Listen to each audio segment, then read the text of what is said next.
గౌరవ పార్లమెంటు తెచ్చినటువంటి చట్టం. ఈ చట్టం పౌర సమాజం రూపొందించిన చట్టం.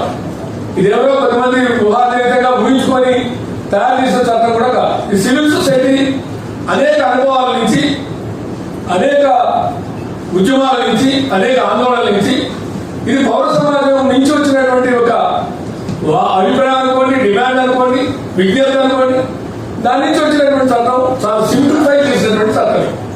31 సెక్షన్లు దీంట్లో అర్థం కాని ఏమి లేదు చట్టం. ఎందుకు అంటే ఏది కూడా పారదర్శక సెక్షన్ బ్యాలెన్స్ అర్థం.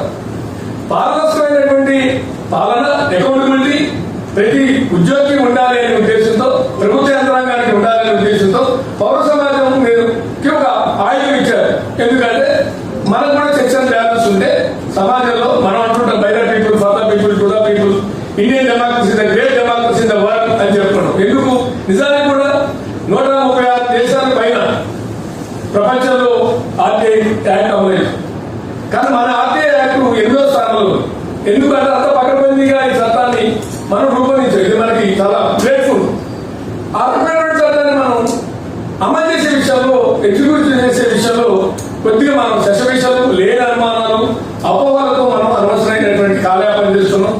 దాని నుంచి ఫస్ట్ అప్పీల్కి పోతారు, తర్వాత సెకండ్ అప్పీల్కి వస్తారు. సెకండ్ అప్పీల్కి వచ్చినప్పుడు ఏంటి అన్నప్పుడు ఈవినింగ్ లో సరైన ఆన్సర్ చేయలేని పరిస్థితుల్లో మనం 8 అంటారు. 8 ఎట్లా అప్లికబుల్ అంటే చెప్పరు. 8 ప్రకారం చెప్పాలంటే మరి సెక్షన్ 11 ప్రకారం మీరు ఆ థర్డ్ పార్టీకి నోటీస్ ఇవ్వాలి కదా, ఇచ్చారా అంటే ఇవ్వలేదంటారు.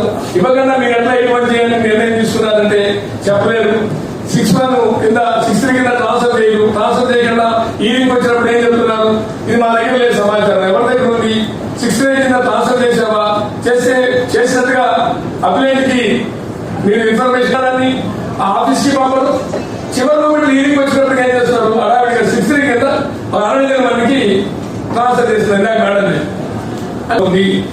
దీంట్లో ఈ స్వయం కృతాపరాధాన్ని విడనాడాలి.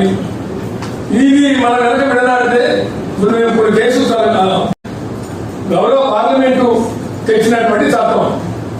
ఈ చట్టం పౌర సమాజం రూపొందించిన చట్టం.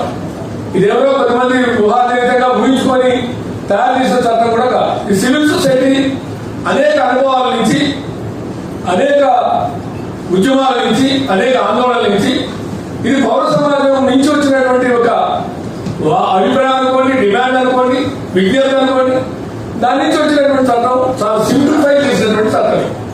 31 సెక్షన్లు దీంట్లో అర్థం కాని ఏమి లేదు చట్టం. ఎందుకు అంటే ఏది కూడా పారదర్శక సెక్షన్ బ్యాలెన్స్ అర్థం.